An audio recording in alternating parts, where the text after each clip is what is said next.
Hello बच्चों। तो कैसे हैं आप सभी? मे भी आप सभी बहुत अच्छे होंगे। Welcome to the scholar classes. आज हम लोग पढ़ने वाले हैं एक बहुत ही सुंदर सा टॉपिक जिसका नाम है सर्कुलेटरी सिस्टम या ट्रांसपोर्टेशन। आज के इस लेक्चर में हम लोग पढ़ने वाले हैं कौन कौन से टॉपिक। देखिए, सबसे पहले हम लोग पढ़ेंगे यहाँ पे ब्लड के बारे में। फिर हम लोग पढ़ने वाले हैं ब्लड कार्सेल्स के बारे में। फिर हम लोग पढ़ेंगे हार्ट के बारे में। फिर blood coagulation, double circulation, working of heart, और हम लोग पढ़ेंगे किसके बारे में, लिम्फ के बारे में। ये बहुत ही इंपॉर्टेंट टॉपिक है, यहाँ से आपके एग्जाम में क्वेश्चन बन सकते हैं। तो चलिए वीडियो को हम लोग स्टार्ट करते हैं। देखिए, सबसे पहले हम लोग यहाँ पे समझेंगे ट्रांसपोर्टेशन के बारे में।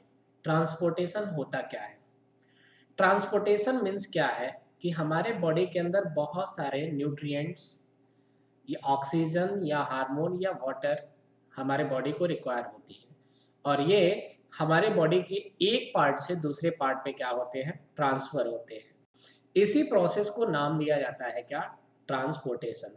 तो हम कह सकते हैं the transfer of nutrient, oxygen, hormones and water from the one part of the body to another, this is called transportation.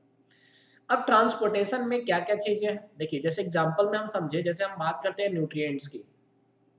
Nutrients जो होते हैं वो हमारे, ये हम कह सकते हैं ये फूड के सबसे सिंपल पार्ट होते हैं, सिंपल फॉर्म होते हैं, जिसमें आपने पहले वाले लेक्चर में पढ़ा था। इसमें अगर प्रोटीन है तो वो अमाइनो एसिड होगा, अगर वो कोई कार्बोहाइड्रेट है तो इसमें ग्लूकोज, फ्रक्टोज या ग्लैक्टोज होगा।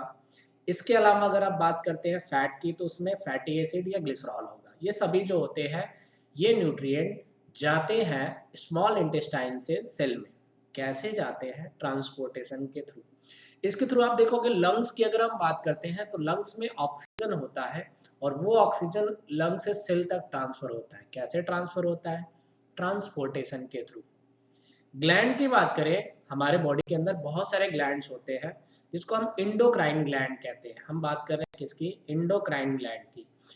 क्यों? क्योंकि इंडोक्राइन ग्लैंड जो होता है वो क्या करता है, हार्मोन का सिक्रेशन करता है, और वो हार्मोन ब्लड के जरिए, अच्छा ये gland secretion, gland in hormone का सिक्रेशन करते हैं, और ये बॉडी के सेल तक, मतलब जहाँ पे ये फंक्शन होना रहता है वहाँ पे ये क्या करते हैं, ट्रांसफर करते हैं। तो हम कह सकते हैं कि ट्रांसपोर्टेशन में किसी न्यूट्रिएंट, ऑक्सीजन या हार्मोन का क्या होता है, मूवमेंट होता है, या वो एक पार्ट से दूसरे पार्ट में ट्रांसफर करते हैं। सबसे इंपॉर्टेंट चीज कि अगर हम बात करें ये ट्रांसपोर्टेशन होता कैसे है, तो ये सिंपली मैंने बताया क्या, जैसे मान लीजिए कोई इंपॉर्टेंट सब्सटेंस है, यूजफुल सब्सटेंस है, वो यूजफुल सब्सटेंस सबसे पहले ब्लड के जरिए, ब्लड वेसल से होते हुए हार्ट में जाता है, फिर हार्ट से वो सेल में जाता है। मतलब हम कह सकते हैं यहाँ तीन पार्ट इन्वॉल्व रहते हैं ट्रांसपोर्टेशन में, ब्लड, ब्लड वेसल्स, और क्या होता है, हार्ट। यहाँ पे देखिए लिखा है, a complete system of the organ is involve for transportation, this is called circulatory system. तो यहाँ पे तीन तरह के ऑर्गन इन्वॉल्व रहते हैं, ब्लड इन्वॉल्व रहता है, ब्लड वेसल्स और हार्ट, ये तीनों मिलकर के ट्रांसपोर्टेशन को क्या करते हैं, कंप्लीट करते हैं। तो यहाँ पे मैंने तीन पार्ट बताया ट्रांसपोर्टेशन में। फर्स्ट मैंने बताया किसके बारे में, ब्लड के बारे में। सेकेंड मैंने बताया ब्लड वेसल्स के बारे में, और थर्ड मैंने बताया क्या, हार्ट के बारे में। अब हम लोग सबसे पहले पढ़ने वाले हैं ब्लड के बारे में। ब्लड जो होता है एक लिक्विड कनेक्टिव टिश्यू होता है।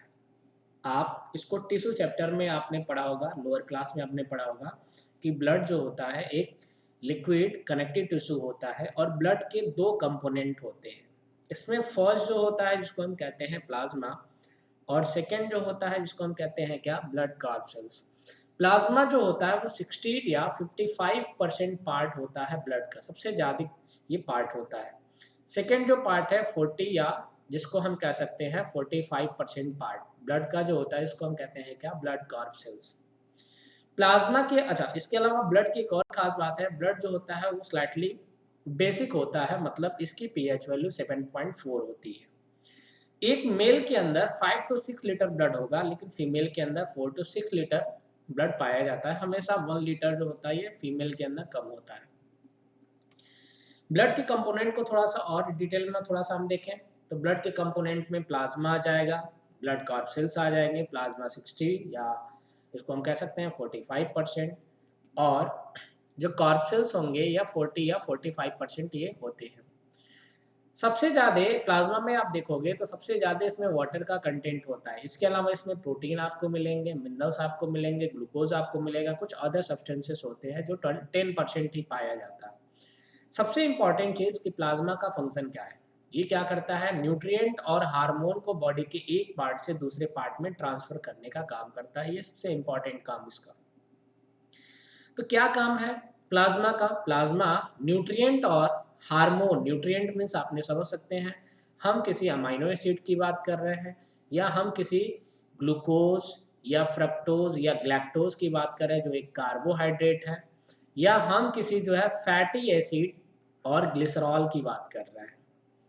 ब्लड कार्पसेल्स की अगर हम बात करें सेकंड कंपोनेंट की, तो इसमें आरबीसी आता है, डब्ल्यूबीसी आता है और प्लेटलेट्स आते हैं। आरबीसी को हम रेड ब्लड कार्पसेल्स कहते हैं, डब्ल्यूबीसी को हम व्हाइट ब्लड कार्पसेल्स, और एक और होता है जिसको हम कहते हैं क्या, प्लेटलेट्स। आरबीसी को हम इरिथ्रोसाइट्स के नाम से भी जानते हैं, डब्ल्यूबीसी को हम ल्यूकोसाइट्स कहते हैं, और प्लेटलेट्स को हम थ्रोम्बोसाइट्स के नाम से जानते हैं। क्लियर है? चलिए, इसके अलावा अब हम एक एक करके तीनों के जो है फंक्शन को हम देखेंगे। सबसे पहले हम लोग देखेंगे किसके बारे में, आरबीसी के बारे में। आरबीसी के अंदर हीमोग्लोबिन प्रेजेंट होता है, और इसी हीमोग्लोबिन की वजह से जो ब्लड का रंग है या जो कलर होता है वो कैसा होता है, रेड। सबसे इंपॉर्टेंट चीज क्या है कि जो हीमोग्लोबिन है वो दो पार्ट से मिलकर बना होता है। फर्स्ट जो होता है जिसको हम कहते हैं क्या, हीम, और सेकेंड जो होता है जिसको हम कहते हैं क्या, ग्लोबिन प्रोटीन। तो ये हीम प्लस ग्लोबिन प्रोटीन से मिलकर के बना होता है। हीम मीन्स होता है आयरन। इसके अलावा आरबीसी के पास हीमोग्लोबिन होता है जिसको हम एचबी से रिप्रेजेंट कर सकते हैं।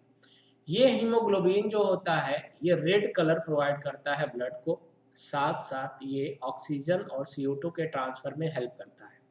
तो इसको हम रिस्पायरेटरी पिगमेंट भी कहते हैं। ये भी आप याद रखिएगा, पूछता रहता है एग्जाम में, रिस्पायरेटरी पिगमेंट किसको कहा जाता है? तो रिस्पायरेटरी पिगमेंट हमेशा याद रखिएगा हीमोग्लोबिन को कहा जाता है। सबसे इंपॉर्टेंट चीज, आरबीसी के अंदर कोई भी न्यूक्लियस नहीं होता। आरबीसी एक ऐसा सेल है जिसके अंदर कोई न्यूक्लियस नहीं होता, लेकिन मोस्ट ऑफ द सेल के अंदर न्यूक्लियस पाए जाते हैं। फॉर्मेशन जो होता है आरबीसी का वो बोन मैरो के अंदर होता है। बोन मैरो क्या है? जो हमारा बोन है उस बोन के मतलब जो बैकबोन है उस बोन का जो सेंटर वाला पार्ट होता है उसी को हम कहते हैं बैकबोन। और इस बैकबोन के अंदर जो बोन मैरो है, बोन मैरो में मतलब बैकबोन के बीच में जो सेंटर वाला पार्ट है वहाँ पे कुछ सेल्स होते हैं बोन मैरो के अंदर जो इस आरबीसी का फॉर्मेशन करते हैं। आरबीसी की एक लाइफ स्पॉन होती है जो 20 to 120 डेज होता है, 20 से 120 दिन का ये इसकी लाइफ स्पॉन होती है। इसके अलावा सबसे इम्पॉर्टेंट चीज़ कि आरबीसी का फंक्शन क्या है। ये क्या करता है, ये ऑक्सीजन को कैरी करेगा कहाँ से, लंग से, और फिर ये ट्रांसफर करेगा कहाँ तक, सेल तक। इसके अलावा अगर आप बात करोगे किसकी, CO2 की, तो CO2 को ये सेल से कैरी करता है और ट्रांसफर करता है कहाँ तक, लंग्स तक। ये कौन काम करता है, ये करता है कौन, आरबीसी।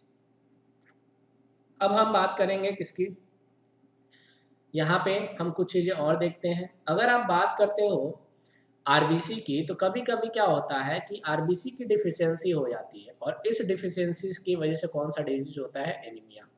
ये किसकी वजह से होता है, लैक ऑफ आरबीसी। इसके साथ साथ विटामिन के की जरूरत होती है बॉडी को। अगर विटामिन के नहीं मिल पाता है तो ऐसे कंडीशन में हमारे बॉडी के अंदर ब्लड कोआगुलेशन नहीं हो पाता। विटामिन के हमको लीफी वेजिटेबल्स, मीट, एग, बनाना, इन सारी चीज़ों से मिलता है। फिर हम बात करते हैं किसकी, डब्ल्यूबीसी।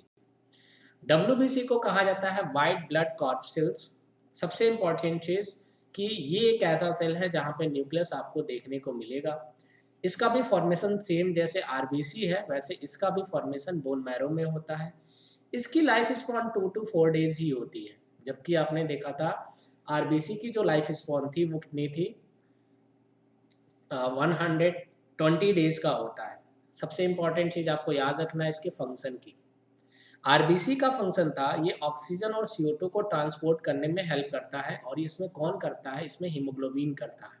लेकिन जब आप बात करोगे डब्ल्यूबीसी की, तो डब्ल्यूबीसी एक सेल्फ डिफेंस मैकेनिज्म को रखता है। और ये क्या करेगा, जब कोई बॉडी के अंदर जैसे मान लीजिए ये बॉडी का सेल है और इस सेल के अंदर कोई एंटीजन एंट्री किया, एंटीजन मीन्स हम बात कर रहे हैं किसी माइक्रोब्स की। तो जब कोई माइक्रोब्स हमारी बॉडी में एंट्री करता है, ये डब्ल्यूबीसी क्या करता है, ये उसी के अंदर क्या करेगा, इस एंटीजन के अगेंस्ट एंटीबॉडी बना लेता है और एंटीबॉडी क्या करेगा, उस एंटीजन को किल करने का काम करेगा। तो हम सिंपल सा कह सकते हैं ये सेल्फ डिफेंस मैकेनिज्म में क्या करता है, हेल्प करता है। कौन? डब्ल्यूबीसी। तो यहाँ पे लिखा है this antibodies fight against disease causing organism. ये जो एंटीबॉडीज होते हैं हमारी बॉडी में, अगर कोई डिजीज कॉजिंग ऑर्गेनिज्म आ जाता है तो उसको किल करने का काम करते हैं। नेक्स्ट है ब्लड प्लेटलेट्स। ब्लड प्लेटलेट्स की अगर हम बात करें तो केवल ह्यूमन है और वर्टिब्रेट्स है वहीं पे ये ब्लड प्लेटलेट्स पाए जाते हैं। और सबसे इम्पॉर्टेंट चीज़, इसके अंदर भी कोई न्यूक्लियस नहीं होता। इसकी लाइफ स्पैन 3 to 5 डेज होती है। इसके अलावा अगर हम बात करते हैं इसका काम क्या है, ब्लड प्लेटलेट्स का काम क्या होता है कि ये ब्लड के कोआगुलेशन में हेल्प करता है। ये ब्लड कोआगुलेशन में क्या करेगा, हेल्प करेगा। मतलब ये ब्लड को क्लॉटिंग कराने में क्या करता है, हेल्प करता है। अब तीसरी जो इम्पोर्टेंट चीज़ आपको जाननी है वो आपको जाननी है ब्लड वेसल्स के बारे में।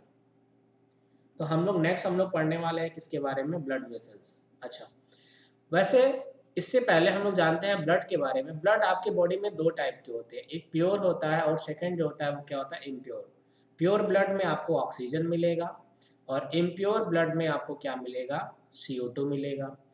ऑक्सीजन वाले ब्लड को हम ऑक्सीजनेटेड ब्लड और CO2 वाले ब्लड को हम डीऑक्सीजनेटेड ब्लड कहते हैं।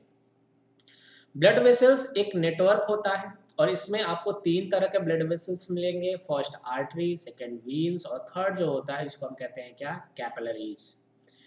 आर्टरी जो है वो ऑक्सीजन का ट्रांसपोर्टेशन करता है और इस ऑक्सीजन का ट्रांसपोर्टेशन हमारे बॉडी में लंग्स से हार्ट और फिर हार्ट से सेल तक होता है। क्लियर है? अच्छा, इसके अलावा वेन जो होते हैं वो CO2 का ट्रांसपोर्टेशन करते हैं और CO2 का ट्रांसपोर्टेशन हमारे बॉडी में सेल से हार्ट और फिर हार्ट से लंग्स में होता है। कैपिलरीज क्या करता है, वो O2 और CO2 दोनों का ट्रांसपोर्टेशन करता है। ये लंग से कैपिलरीज में आता है ऑक्सीजन, ये कैपिलरीज होती है और इसी कैपिलरीज से दोबारा ये लंग्स में चला जाता है। कौन? CO2। इसके अलावा ये कैपिलरीज क्या करेगा, सेल के अंदर ये ऑक्सीजन ट्रांसफर करता है और फिर सेल से ये CO2 को इनटेक कर लेता है। कैसे ये काम करेगा अभी हम लोग आगे देखते हैं डायग्राम के थ्रू। तो ब्लड वेसल्स में हमने 3 ब्लड वेसल्स देखा। फर्स्ट हमने आर्टरी देखा, वेन देखा और थर्ड हमने क्या देखा, कैपिलरीज को। अब हम बात करेंगे कि आर्टरी क्या है, कैसे काम करता है। ये बहुत इंपॉर्टेंट टॉपिक है, देखिएगा ये आपके एनसीईआरटी में बहुत अच्छे से दिया हुआ है, तो यहाँ से क्वेश्चन आपके एग्जाम में आ सकते हैं।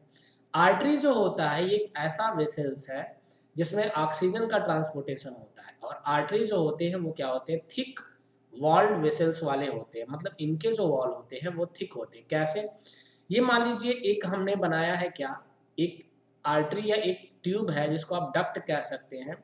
इस डक्ट में आप देखोगे कि यहाँ पे बीच में आपको एक ट्यूब नजर आएगा। अच्छा, ये जो ट्यूब है ये देखोगे इसके जो वॉल है वो क्या है, थिक है। और जब इसके वॉल थिक होंगे तो इसके अंदर का जो स्पेस है जिसको आप ल्यूमेन कहते हैं, इसको ल्यूमेन कहा जाता है। इस ल्यूमेन का जो साइज है वो क्या होता है, बहुत ही कम होता है, बहुत ही थिन होता है और इस नैरो साइज होने की वजह से यहाँ पे ब्लड का प्रेशर क्या होता है, ज़्यादा होता है। सबसे इम्पॉर्टेंट ये जानना है कि आर्टरी का जो वॉल होता है वो क्या होता है, थिक होता है। आर्टरी के अंदर ऑक्सीजनेटेड ब्लड होते हैं जो हार्ट से सेल तक ट्रांसफर करने में हेल्प करता है। हार्ट की अगर हम बात करते हैं, हार्ट जो होता है वो ब्लड को पंप करता है आर्टरी में और वो ग्रेटर प्रेशर के साथ पंप करता है। क्यों? क्योंकि आर्टरी का जो वॉल होता है वो कैसा होता है, थिक होता है। अब इसके अलावा इसी आर्टरी के अलावा एक और नाम आता है जिसको हम कहते हैं क्या, पल्मोनरी आर्टरी। ये पल्मोनरी आर्टरी उल्टा काम करता है। जैसे देखिए मैंने यहाँ पे बगल में डायग्राम बनाया है क्या, ये मान लीजिए हार्ट है, इस हार्ट से ये ब्लू कलर का जो देखोगे ये वाला पोर्शन ये है आर्टरी का और इस आर्टरी हार्ट से ये सेल तक जो है आर्टरी क्या कर रहा है, ऑक्सीजनेटेड ब्लड को ट्रांसफर कर रहा है। इसके अपोजिट आप देखोगे पल्मोनरी आर्टरी जो होता है वो डीऑक्सीजनेटेड ब्लड को ट्रांसफर करता है और ये डीऑक्सीजनेटेड ब्लड को कैरी करेगा हार्ट से और फिर भेजेगा कहाँ तक, लंग तक। तो ये देख सकते हैं ये लंग वाला पोर्शन है और यहाँ से CO2 गया और ये CO2 कहाँ चला जाएगा, लंग्स में। तो इस तरह से पल्मोनरी आर्टरी डीऑक्सीजनेटेड ब्लड को ट्रांसफर करता है और आर्टरी जो होते हैं वो ऑक्सीजनेटेड ब्लड। आर्टरी के जो वॉल होते हैं वो थिक होते हैं और थिक होने की वजह से इनके बीच का जो ल्यूमेन है वो नैरो हो जाता है, जिसकी वजह से इसके अंदर ब्लड का प्रेशर हाई हो जाता है। तो इसके अंदर ब्लड बहुत तेजी से क्या करता है, फ्लो करता है। ये आपको याद रखना है। अब हम बात करते हैं नेक्स्ट क्या है। नेक्स्ट हम लोग बात करेंगे वीन्स के बारे में। वीन्स जो होते हैं वो डीऑक्सीजनेटेड ब्लड का ट्रांसपोर्टेशन करते हैं, मतलब CO2 को।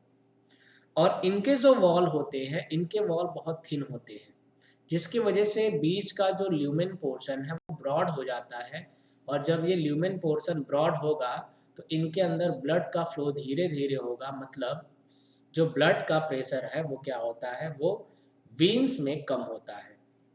तो आपको क्या क्या याद रखना है, इनके जो वॉल होंगे वो कैसे होंगे, थिन होंगे। ये डीऑक्सीजनेटेड ब्लड को ट्रांसफर करेगा, कहाँ से ट्रांसफर करेगा, तो इसमें देखोगे ये जो ब्लड CO2 जो ट्रांसफर होंगे ये सेल से हार्ट को ट्रांसफर होंगे। इसके अलावा इसके अंदर आप देखोगे प्रेशर की, अगर आप बात करोगे, ब्लड के प्रेशर की बात करोगे तो वो बहुत कम होता है। फिर हम बात करते हैं किसकी, पल्मोनरी वीन। पल्मोनरी वीन ये इसी वीन से मिलता जुलता नाम है, लेकिन ये पल्मोनरी वर्ड जो होता है ये लंग्स के लिए होता है।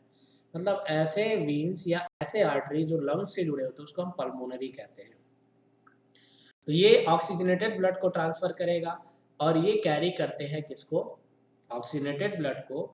और ये क्या करेंगे, ये लंग्स से हार्ट को ये ब्लड का क्या करता है, ट्रांसफर करता है। यहाँ लिखा है they carries oxygenated blood from the heart to lungs. Clear है।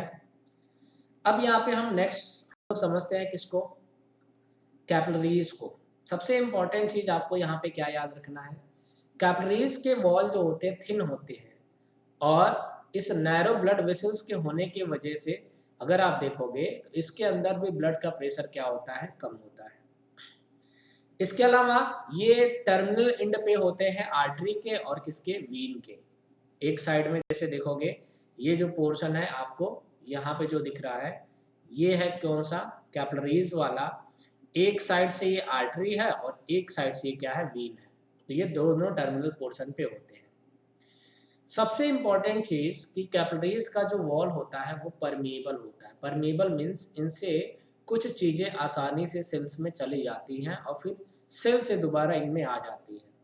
तो यहाँ पे जो भी न्यूट्रिएंट है या जो भी हार्मोन है वो इजीली ट्रांसफर हो जाता है कहाँ पे, सेल में, और फिर दोबारा सेल से CO2 जो है कैपिलरीज में चले आते हैं।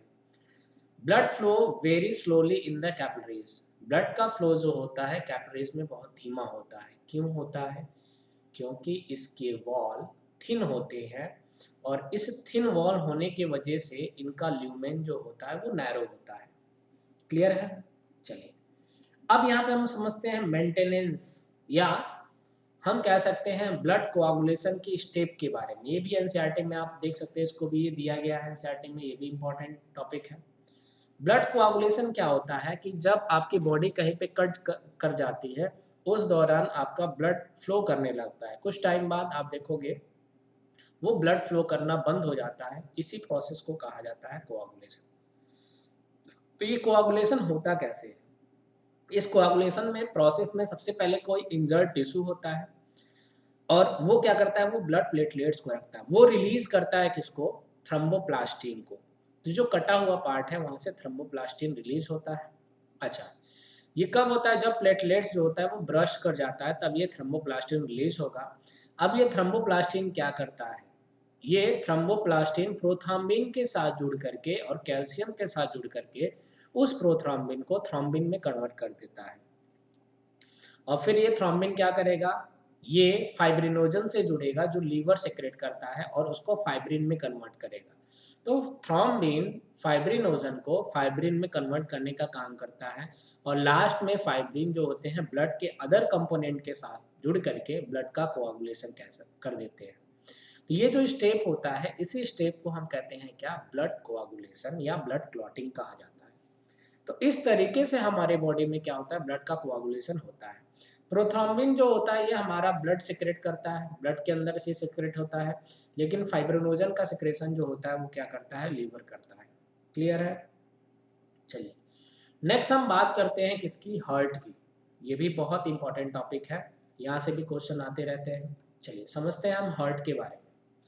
हार्ट की जब बात होती है तो हार्ट जो होता है एक मसल से मिलकर के बना होता है। हार्ट के अंदर जो मसल्स होते हैं उनको हम कार्डियक मसल्स कहते हैं।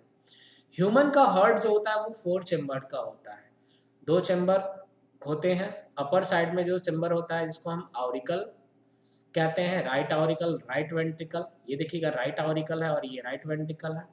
और बाकी जो होते हैं कुछ यहाँ पे आपको देखने को मिलेगा, इसमें क्या मिलेगा, वेंट्रिकल्स, जो लोअर साइड में होगा राइट वेंट्रिकल्स और लेफ्ट वेंट्रिकल। सबसे इंपॉर्टेंट चीज, लेफ्ट ऑरिकल और लेफ्ट वेंट्रिकल में ऑक्सीजनेटेड ब्लड मिलेगा और राइट ऑरिकल और राइट वेंट्रिकल में डीऑक्सीजनेटेड ब्लड मिलेगा। हार्ट चारों तरफ से एक पेरिकार्डियम मेम्ब्रेन के जरिए कवर्ड होता है और इनके बीच में एक पेरिकार्डियल फ्लूइड भरा होता है। इसके साथ साथ हार्ट जो होता है एक वॉल के जरिए सेपरेटेड होता है। इसमें राइट साइड और लेफ्ट साइड पोर्शन एक दूसरे से सेपरेटेड होते हैं। किसके जरिए, तो एक सेप्टम वॉल के जरिए क्या होते हैं, ये अलग अलग होते हैं। इसके अलावा आपको जो है हार्ट के बीच में कुछ चीजें और देखने को मिलेंगी। आपको यहाँ पे जो राइट ऑरिकल है और जो लेफ्ट ऑरिकल है इसके बीच में आपको जो है क्या मिलेगा, इसमें आपको एक वॉल्व मिलेगा। इसको हम कहते हैं ट्राइकस्पिड वॉल्व। फिर जो लेफ्ट ऑरिकल और जो लेफ्ट वेंट्रिकल है इसके बीच में एक आपको वॉल्व मिलेगा। इसको हम कहते हैं बाइकस्पिड वॉल्व। इसको कहा जाता है क्या, बाइकस्पिड वॉल्व। और इसको कहा जाता है ट्राइकस्पिड वॉल्व। ये क्या करता है, जब ब्लड आता है तो यहाँ से यहाँ लाने में ये हेल्प करेगा, फिर ये क्लोज हो जाएगा और यहाँ से यहाँ इसको ब्लड लाने में हेल्प करता है। इसके अलावा जो लेफ्ट ऑरिकल है उससे एक वेसल जुड़ा रहेगा जिसको हम कहेंगे क्या, पल्मोनरी वेन, जिसके अंदर ऑक्सीजनेटेड ब्लड होगा और ये लंग से ब्लड को लाने का काम करता है। दूसरा आप देखोगे एक आर्टरी होता है, वो आर्टरी जुड़ा रहता है लेफ्ट वेंट्रिकल से और इस आर्टरी के अंदर आपको ऑक्सीजनेटेड ब्लड देखने को मिलता है। आर्टरी जो होते हैं जा करके कैपिलरी से जुड़े रहते हैं और फिर कैपिलरी जुड़ा रहता है किससे, सेल से। फिर आप देखोगे ये जो राइट ऑरिकल है, इस राइट ऑरिकल से आपको एक वीन मिलेगा और इस वीन के अंदर CO2 ब्लड होता है। इसके अलावा जो राइट वेंट्रिकल है, इस राइट वेंट्रिकल से एक वेसल जुड़ा रहेगा जिसको हम पल्मोनरी आर्टरी कहते हैं और इसके अंदर भी डीऑक्सीजनेटेड ब्लड देखने को मिलता है। तो यहाँ पे हम लोग सबसे पहला पोर्शन देखेंगे किसको, सेप्टम को। सेप्टम एक बीच का क्या है, एक वॉल है जो राइट और लेफ्ट पार्ट को क्या करता है, ये सेपरेट करने का काम करता है। तो हम कह सकते हैं क्या, देखिएगा लिखा है यहाँ पे, right and left part are separated by the septum to prevent oxygenated and deoxygenated blood from the mixing. तो राइट और लेफ्ट पार्ट को ये सेपरेट करने का काम करता है और ये क्या करता है, दोनों ब्लड को जो है मिक्स होने नहीं देता। ये खासकर ह्यूमन में पाया जाता है। ह्यूमन के अंदर 4 चैम्बर्ड हार्ट होता है और जिसके अंदर 4 चैम्बर्ड हार्ट होंगे उनमें ये होता है। 4 चैम्बर्ड हार्ट ह्यूमन के अलावा आपको बर्ड्स में भी मिलता है। ये बर्ड्स में भी देखने को मिलते हैं, क्रोकोडाइल में भी देखने को मिलते हैं। क्यों? क्योंकि इनको हाई रिक्वायरमेंट होती है ऑक्सीजन की, ताकि इनकी बॉडी जो होती है वो कॉम्प्लेक्स होती है और ये वार्म ब्लडेड वाले होते हैं। तो इनको अगर कोई भी एक्टिविटी करना है तो ऐसे कंडीशन में इनको हाई एनर्जी की रिक्वायरमेंट होती है। इसीलिए इनको जो है वो ब्लड सेपरेटेड चाहिए होता है, ऑक्सीजन अलग हो CO2 से। इस वजह से नेचर ने क्या किया है, इसके हार्ट को 4 चैम्बर्ड बनाया है। फिर हम बात करते हैं किसकी, पेरिकार्डियम की। पेरिकार्डियम मैंने बताया एक कवरिंग है। तो ये हम कह सकते हैं इनफ्लेक्सिबल डबल लाइन मेम्ब्रेन होता है, इसको हम पेरिकार्डियम कहते हैं। और इस पेरिकार्डियम जो आउटर और इनर है उसके बीच में फ्लूइड भरा होता है। सबसे इंपॉर्टेंट काम कि इस फ्लूइड का वर्क क्या है, ये फ्लूइड क्या करता है, ये फ्रिक्शनलेस मूवमेंट को प्रोवाइड करता है। जब हार्ट कॉन्ट्रैक्ट या रिलैक्स करेगा, उस कंडीशन में फ्रिक्शनलेस मूवमेंट करने में ये क्या करेगा, प्रोवाइड करने में ये हेल्प करेगा, और साथ साथ हार्ट को मैकेनिकल शॉक से प्रिवेंट करने का काम भी करता है। और ये कौन करता है, ये करता है कौन, हार्ट। क्लियर है। नेक्स्ट हम बात करते हैं किसकी, बर्ड्स की। यहाँ पे भी मैंने बताया कि मैमल्स में, खासकर ह्यूमंस के अंदर 4 चैम्बर्ड हार्ट होता है। इसके साथ साथ बर्ड्स और मैमल्स में भी 4 चैम्बर्ड हार्ट देखने को मिलता है। क्यों? क्योंकि लिखा है यहाँ पे, ये लगातार जो है एनर्जी को मेंटेन करते रहते हैं बॉडी के अंदर, बॉडी के टेम्परेचर को भी ये मेंटेन करते रहते हैं, इसीलिए इनको हाई एनर्जी की रिक्वायरमेंट होती है। क्लियर है। तो लिखा है birds and mammals have 4 chambered heart because they constantly use energy to maintain their body temperature, so their energy needs are high। ये जो होते हैं ये कॉन्स्टेंटली एनर्जी का अपने यूज करते हैं और टेम्परेचर को मेंटेन करते हैं, जिस वजह से इनको हाई एनर्जी की रिक्वायरमेंट होती है। In some organism such as reptiles, amphibians, except crocodile, इनमें जो होता है 3 चैम्बर्ड हार्ट होता है, क्रोकोडाइल में 4 चैम्बर्ड हार्ट आपको मिलेगा। फिशेस के पास केवल 2 चैम्बर्ड हार्ट होता है। 2 चैम्बर में मान लीजिए एक ऑरिकल है और एक जो होता है वो क्या होता है, वेंट्रिकल। सबसे इंपॉर्टेंट चीज कि इसके हार्ट में केवल डीऑक्सीजनेटेड ब्लड आता है, ऑक्सीजनेटेड ब्लड हार्ट के अंदर नहीं आता। एक ऑरिकल और एक क्या होता है, वेंट्रिकल। यही 2 चैम्बर पाए जाते हैं फिशेस के अंदर। नेक्स्ट हम बात करते हैं, देखिएगा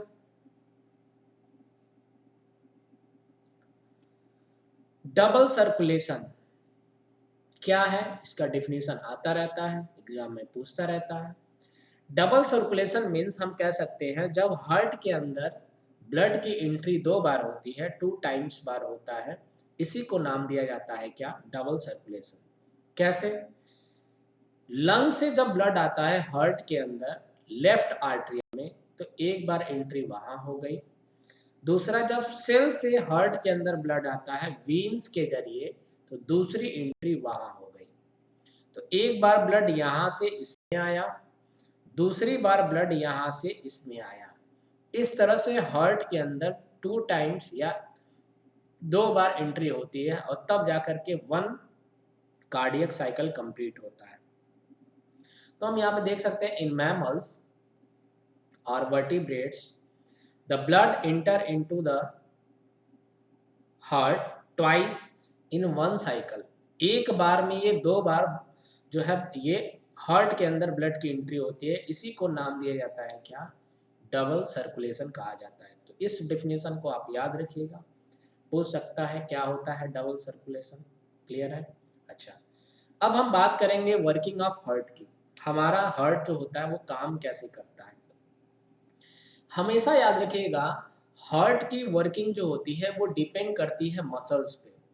मसल से क्या करते हैं, हार्ट को कॉन्ट्रैक्ट कराते हैं या हार्ट को क्या कराते हैं, रिलैक्स कराते हैं। तो इसमें आप देख सकते हो हार्ट में 4 चैम्बर है।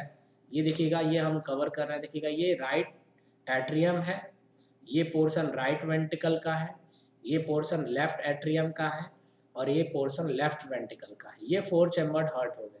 और ये 4 चैम्बर्ड हार्ट ये क्या है, एक दूसरे से अलग अलग है। दूसरी खास बात क्या है, यहाँ पे आपको कुछ और भी चीज़ें दिखेंगे। ये आप देखोगे, ये है, ये जो पोर्शन आप देख रहे हो यहाँ से ब्लड आया। अच्छा, ये ब्लड कहाँ से आता है, तो ये ब्लड आता है लंग से। कौन सा ब्लड आया, ऑक्सीजन। ऑक्सीजनेटेड ब्लड सबसे पहले लेफ्ट एट्रियम में एंट्री करता है, फिर ये लेफ्ट एट्रियम से जाता है कहाँ पे, लेफ्ट वेंट्रिकल, और फिर इस लेफ्ट वेंट्रिकल से होते हुए ये इस अरोटा के जरिए आ जाता है कहाँ पे, सेल्स में। वैसे तो ये पहले कैपिलरीज में जाता है। अच्छा, ये कौन सा ब्लड गया, ये गया ऑक्सीजन। अरोटा को हम लार्जेस्ट आर्टरी कहते हैं, अरोटा को लार्जेस्ट आर्टरी कहा जाता है। फिर ये दोबारा सेल से आता है, ये वीन के जरिए आएगा, और ये ब्लड आता है कुछ इस तरह से, सॉरी, ये यहाँ से आता है, एक मिनट, ये जो ब्लड है ये ऊपर से इस वीना केवा के जरिए राइट एट्रियम में आता है, फिर इस राइट एट्रियम से जाता है कहाँ पे, राइट वेंट्रिकल में, और फिर इस राइट वेंट्रिकल से ये क्या हो जाता है, बाहर निकल जाता है, कहाँ चला जाता है, लंग्स में। और ये जा कौन रहा है, CO2। तो CO2 यहाँ पे एंट्री किया, और फिर इस CO2 का यहाँ पे ऐसे कुछ ट्रांसपोर्टेशन हुआ। तो इसको अगर डायग्रामेटिकली देखोगे तो यहाँ से CO2 आया, और फिर ये ऐसे करते करते ये फिर कहाँ चला गया, लंग्स में। क्लियर है। यहाँ पे अगर आप बात करोगे, इसमें आप देखोगे तो ये लंग्स में ऑक्सीजन आया, लंग्स से ये हार्ट में आया, और फिर ये हार्ट से होते होते हुए कुछ ऐसा चला जाता है सेल को। तो इस तरह से ये ट्रांसपोर्टेशन होता है।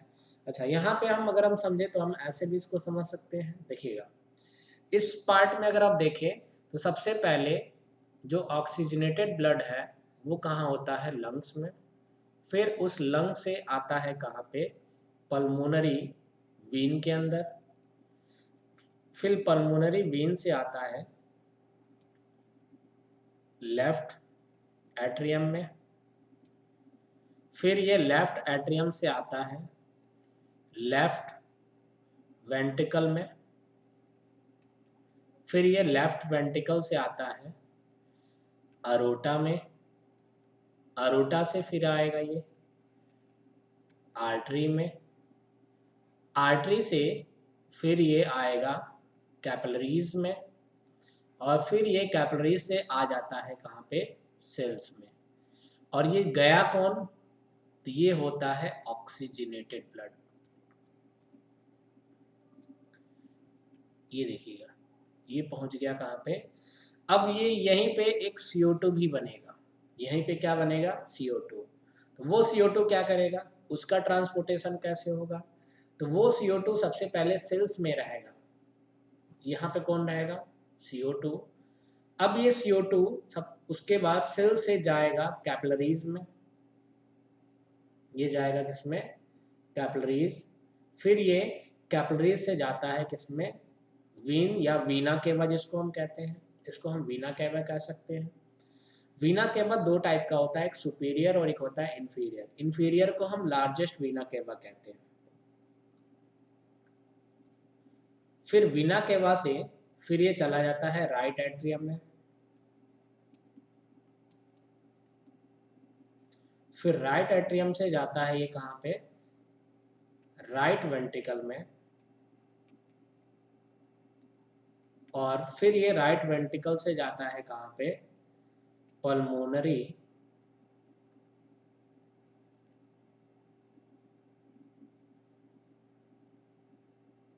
आर्टरी में। और फिर ये पल्मोनरी आर्टरी से चला जाता है कहाँ पे, लंग्स में। तो इस तरीके से यहाँ पे आपको देखने को मिलता है। और ये ट्रांसपोर्टेशन हो रहा है, और ये कहाँ कौन जा रहा है, ये जो ब्लड जाता है वो कौन सा ब्लड होता है, डीऑक्सीजनेटेड ब्लड। तो यहाँ पे आप समझ सकते हो कि कैसे ये जो है CO2 का और कैसे O2 का ट्रांसपोर्टेशन होता है लंग से सेल, और फिर सेल से लंग्स तक। और इनको एक्चुअली ले जाने में जो हेल्प कर रहा है वो हीमोग्लोबिन है। हीमोग्लोबिन से ही बाइंड करके ये ऑक्सीजन और CO2 ट्रांसफर होता है। हीमोग्लोबिन के अलावा प्लाज्मा भी इनका ट्रांसफर करता है। ऑक्सीजन वाले कंडीशन में वो कम रहता है, लेकिन सबसे ज़्यादा कौन रहते हैं, हीमोग्लोबिन ही रिस्पॉन्सिबल होता है। क्लियर है। अब नेक्स्ट हम लोग देखते हैं क्या है। तो ये जो मैंने बताया ये हार्ट, अच्छा ये हम देख रहे हैं कि हार्ट वर्किंग कैसे करता है। तो इसमें जब ये ट्रांसपोर्टेशन जब होता है उस कंडीशन में क्या होता है, जैसे मान लीजिए ये 4 चैम्बर्ड हार्ट है। अब ये क्या करेगा, इस ब्लड को यहाँ से यहाँ जाना है। तो सबसे पहले ये क्या करेगा, ये वाला चैम्बर जो है जिसको आप कह रहे हो लेफ्ट एट्रियम, तो लेफ्ट एट्रियम कॉन्ट्रैक्ट करेगा। इसके जो वॉल मान लीजिए कुछ पहले ऐसे थे, अब ये जो कॉन्ट्रैक्ट करेंगे तो इसका चैम्बर जो होगा ये छोटा हो जाएगा। और जब ये कॉन्ट्रैक्ट करेंगे, इसके वॉल कॉन्ट्रैक्ट किया तो ये चैम्बर छोटा हुआ, एरिया कम हुआ। दूसरा जो चैम्बर होता है उसमें उसके जो वॉल होते हैं वो रिलैक्स करते हैं तो उसका चैम्बर बढ़ जाता है। ऐसे कंडीशन में एरिया कम होने की वजह से यहाँ पे ब्लड का प्रेशर ज़्यादा रहता है, और यहाँ पे एरिया ज़्यादा होने ब्लड का प्रेशर कम, तो ब्लड यहाँ से यहाँ चला आता है। तो इसमें ये वाला जब इसका जो वॉल होगा कॉन्ट्रैक्ट करेगा, तो ये वाला जो वॉल होगा वो क्या करेगा, रिलैक्स करेगा। यहाँ पे एक बार थोड़ा सा हम लोग डायग्राम के थ्रू समझते हैं कि कैसे होता है ये ब्लड का हमारा हार्ट जो होता है ये वर्क कैसे करता है। तो जैसे मान लीजिए ये है हमारा हार्ट। अब इस हार्ट में होता क्या है कि वे ये वाले चैम्बर्स के जो वॉल होते हैं कॉन्ट्रैक्ट करते हैं, तो यहाँ का एरिया जो होता है वो क्या हो जाता है, कम हो जाता है और ब्लड का प्रेशर बढ़ जाता है। इसी के ठीक अपोजिट यहाँ पे होगा, यहाँ पे जो होगा वो एरिया बढ़ेगा तो ब्लड का प्रेशर क्या होता है, कम हो जाता है, जिसकी वजह से यहाँ पे प्रेशर ब्लड का ज़्यादा और यहाँ पे प्रेशर ब्लड का कम, तो यहाँ से यहाँ ब्लड ट्रांसफर हो जाता है। इसके ठीक अपोजिट अगर आप देखोगे यहाँ पे अगर क्या होगा, यहाँ पे इसके जो वॉल होंगे कार्डियक वॉल ये कॉन्ट्रैक्ट करेंगे, तो ये क्या करेगा, रिलैक्स करेगा। तो ऐसे में जब कॉन्ट्रैक्ट करेगा तो यहाँ पे प्रेशर जो होगा ब्लड का ज़्यादा रहेगा और यहाँ पे प्रेशर ब्लड का कम रहेगा, तो ब्लड यहाँ से यहाँ ट्रांसफर हो जाएगा। फिर कुछ टाइम बाद ये देखिए ये होता क्या है, ये कॉन्ट्रैक्शन और रिलैक्सेशन के वजह से होता है। अगर इसके वॉल कॉन्ट्रैक्ट कर रहे हैं तो इसके वॉल क्या करेंगे, रिलैक्स करेंगे, और जब इसके वॉल कॉन्ट्रैक्ट करेंगे तो इसके वॉल क्या करेंगे, रिलैक्स करेंगे, और जब ये कॉन्ट्रैक्ट करेगा तो इसके वॉल क्या करेंगे, रिलैक्स करेंगे। और ऐसे सिचुएशन में कॉन्ट्रैक्शन और रिलैक्सेशन ही क्या करता है, ये हार्ट के अंदर एक चैम्बर से दूसरे चैम्बर में ब्लड के ट्रांसफर में हेल्प करता है। क्लियर है? तो ये है क्या, वर्किंग ऑफ हार्ट के बारे में। नेक्स्ट कुछ चीज़ें और हम लोग देखते हैं। हार्ट का भी मैंने बताया ये कार्डियक मसल से बना होता है और इसमें रिदमिक कॉन्ट्रैक्शन और रिलैक्सेशन जो होता है मसल्स का, यही हार्ट बीट को प्रोड्यूस होता है। हमेशा इसमें कॉन्ट्रैक्शन और रिलैक्सेशन बना होता है, जिसकी वजह से हार्ट बीट इनमें प्रोड्यूस होता है। एक नॉर्मल अगर आप हार्ट रेट की अगर आप बात करोगे तो 72 टाइम्स पर मिनट होता है एक ह्यूमन का। इसके अलावा आप देखोगे जो लेफ्ट पार्ट होता है हार्ट का, उसमें oxygenated blood, left part means ये वाला पोर्शन, और ये मान लीजिए राइट पार्ट है, तो इसमें आपको हमेशा ऑक्सीजनेटेड ब्लड मिलेगा और इसके अंदर हमेशा आपको डीऑक्सीजनेटेड ब्लड मिलेगा। राइट एट्रियम और राइट वेंट्रिकल के बीच में जो होता है वो वॉल्व पाया जाता है, जिसको हम कहते हैं कौन सा वॉल्व, ट्राइकस्पिड वॉल्व। यहाँ पे देख सकते हैं, यहाँ पे डायग्राम के थ्रू देख सकते हैं कैसे, देखिएगा ये जो आप वॉल देख रहे हैं ना, ये वाला वॉल, इसको हम मिट्रल वॉल्व कहते हैं, या इसी को हम एक और नाम से जानते हैं, इसको हम बाइकस्पिड वॉल्व कहते हैं। और ये जो वॉल्व है आप देख रहे हो, ये वाला पोर्शन, इसको हम ट्राइकस्पिड वॉल्व कहते हैं। तो ये दो वॉल्व होते हैं, राइट एट्रियम और राइट वेंट्रिकल के बीच में ट्राइकस्पिड वॉल्व, लेफ्ट एट्रियम और लेफ्ट वेंट्रिकल के बीच में मिट्रल या बाइकस्पिड वॉल्व होता है। क्लियर है? तो यहाँ पे वही चीज दिखा है, क्या लिखा है यहाँ पे देखिएगा, राइट एट्रियम राइट वेंट्रिकल के बीच में वॉल प्रेजेंट होगा ट्राइकस्पिड वॉल्व, और लेफ्ट एट्रियम या लेफ्ट वेंट्रिकल के बीच में मिट्रल वॉल्व या बाइकस्पिड वॉल्व प्रेजेंट होता है। क्लियर है? नेक्स्ट सुनिए। अब यहाँ पे अगर हम बात करते हैं कि वर्किंग ऑफ हार्ट हुआ कैसे, तो यहाँ पे मैंने समझाया है कि जब मसल्स जो होते हैं पल्मोनरी वेन के कॉन्ट्रैक्ट करेंगे, तब वो ब्लड जो होगा वो लेफ्ट एट्रियम वाले पार्ट में क्या करेगा, एंट्री करेगा। ये देखिएगा, ये है पल्मोनरी वेन, इसके वॉल कॉन्ट्रैक्ट किया तो यहाँ से ब्लड आया और ये लेफ्ट एट्रियम में आया। फिर अच्छा ये कौन सा ब्लड होता है, तो यहाँ पे जो ब्लड पोर्ड होता है वो ऑक्सीजनेटेड ब्लड होता है। फिर जैसे ही लेफ्ट एट्रियम कॉन्ट्रैक्ट करेगा तो वो ऑक्सीजनेटेड ब्लड लेफ्ट वेंट्रिकल में एंट्री करेगा बाइकस्पिड वॉल्व के थ्रू। ये जो आप देखोगे बाइकस्पिड वॉल्व है इसके थ्रू। इसी के अपोजिट जब मसल्स जो होता है वीना केवा का कॉन्ट्रैक्ट करता है तो वो डीऑक्सीजनेटेड ब्लड राइट एट्रियम में, कैसे, ये मान लीजिए ये आपका राइट वाला पोर्शन है, ये है वीना केवा, तो जब ये कॉन्ट्रैक्ट करेगा और ये रिलैक्स करेगा तो ब्लड यहाँ से यहाँ आएगा, और फिर जब ये कॉन्ट्रैक्ट करेगा और ये रिलैक्स करेगा तो ब्लड यहाँ से यहाँ आएगा। ये कौन है, इसको हम कहते हैं राइट एट्रियम, और ये कौन है, ये है लेफ्ट एट्रियम, और ये कौन होता है, इसको हम कहते हैं क्या, वीन या वीना केवा। तो वीना केवा कॉन्ट्रैक्ट किया डीऑक्सीजनेटेड ब्लड राइट एट्रियम में, फिर राइट एट्रियम कॉन्ट्रैक्ट किया तो डीऑक्सीजनेटेड ब्लड कहाँ एंट्री किया, ये राइट वेंट्रिकल में आ गया, किसके थ्रू, इसके बीच में होता है ट्राइकस्पिड वॉल्व। लेफ्ट वेंट्रिकल सबसे लार्जेस्ट चैम्बर होता है और ये इसको मेन पंप स्टेशन कहते हैं ऑक्सीजन का, इसको रिजर्वायर भी कहते हैं। लेफ्ट वेंट्रिकल ये वाला पोर्शन। समझ में आया? तो इस तरीके से हमने समझा। अब हम एक और लास्ट पार्ट हम लोग देखते हैं, और वो जो लास्ट पार्ट अगर आप देखोगे इसमें फ्लो ऑफ चार्ट देख सकते हो डबल सर्कुलेशन का कैसे हुआ। तो यहाँ पे मैंने डायग्राम के जरिए समझाया भी है, देखिएगा। ये ऑक्सीजनेटेड ब्लड लंग से आ रहा है कहाँ पे, लेफ्ट एट्रियम में, फिर लेफ्ट एट्रियम से लेफ्ट वेंट्रिकल, फिर ये आर्टरी में गया, फिर ये आर्टरी से होते हुए कैपिलरीज में, फिर कैपिलरीज से होते हुए कहाँ पे चला गया, सेल में।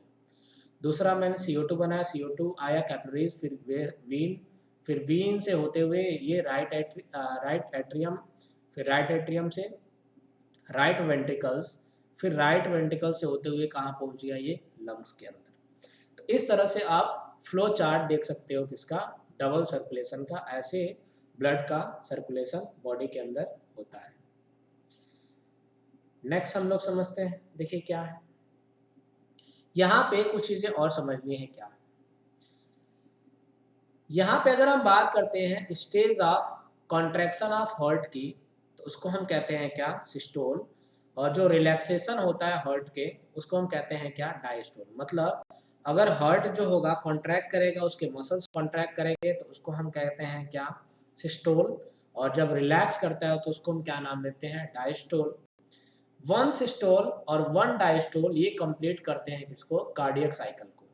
मतलब एक बार सिस्टोल और एक, मतलब जैसे मान लीजिए ये एक बार कॉन्ट्रैक्ट किया और ये एक बार रिलैक्स किया, तो एक कार्डियक साइकिल, तब ब्लड यहाँ से यहाँ गया।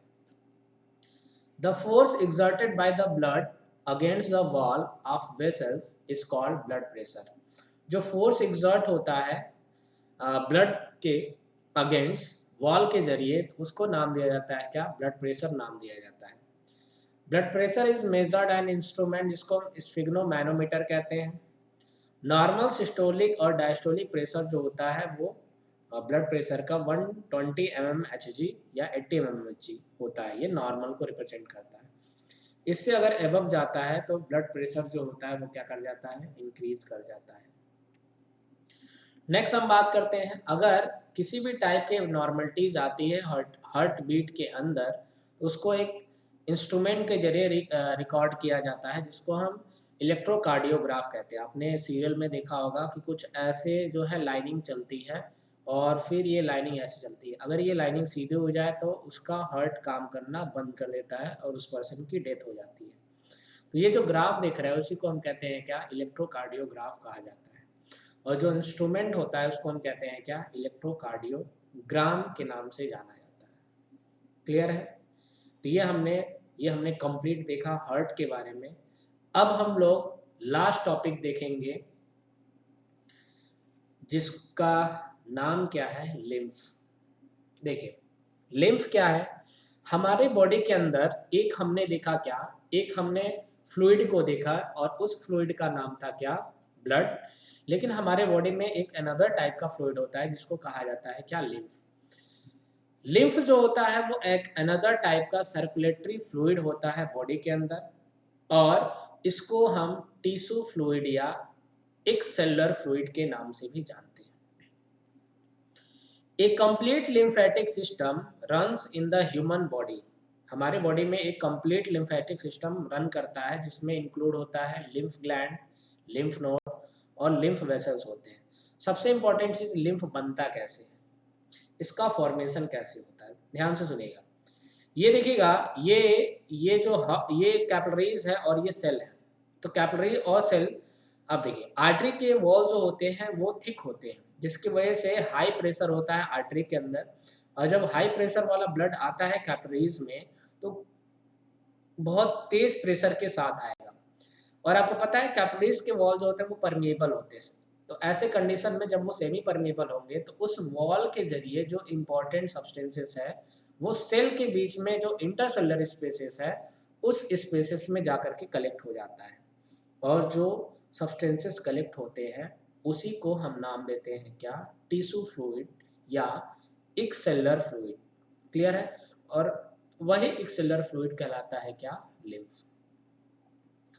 तो यहाँ पे लिखा है क्या, when the blood inter in capillaries from the arteriole, it is under high pressure. जब ब्लड जो होता है कैपिलरीज में आता है तो बहुत तेज प्रेशर के साथ आता है। Since the wall of capillaries are very thin, तो जो कैपिलरीज के वॉल होते हैं बहुत थिन होते हैं। Therefore A clear liquid is force out, वहां से एक क्लियर लिक्विड जो होता है बाहर निकलता है वॉल के, किसके अंदर, इंटरसेलुलर स्पेस के अंदर, जिसको नाम दिया जाता है क्या, लिम्फ।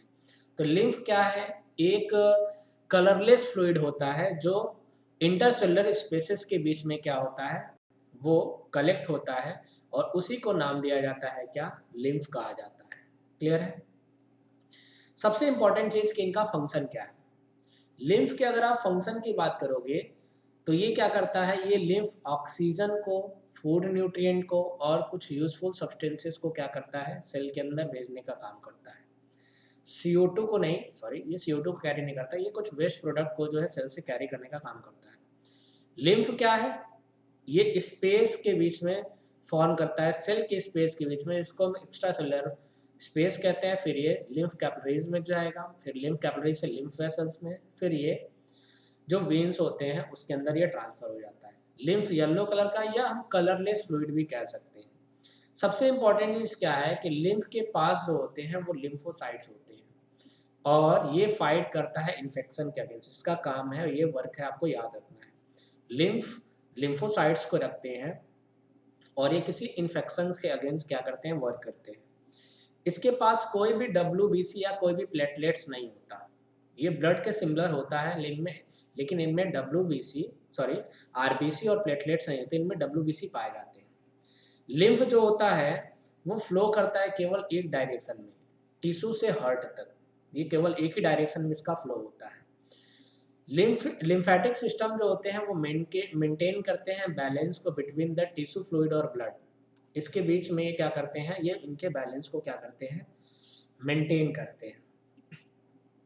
इस तरीके से ये आज हमने एक इम्पॉर्टेंट चैप्टर को पढ़ा जिसमें हमने ब्लड के बारे में, इसके अलावा ब्लड कॉर्पसेल्स के बारे में, फिर हमने ब्लड वेसल्स के बारे में, फिर इसके अलावा हमने हार्ट के बारे में पढ़ा, हार्ट के अलावा डबल सर्कुलेशन हमने पढ़ा और वर्किंग ऑफ हार्ट के बारे में पढ़ा, और लास्ट में हमने पढ़ा किसके बारे में, लिम्फ के बारे में।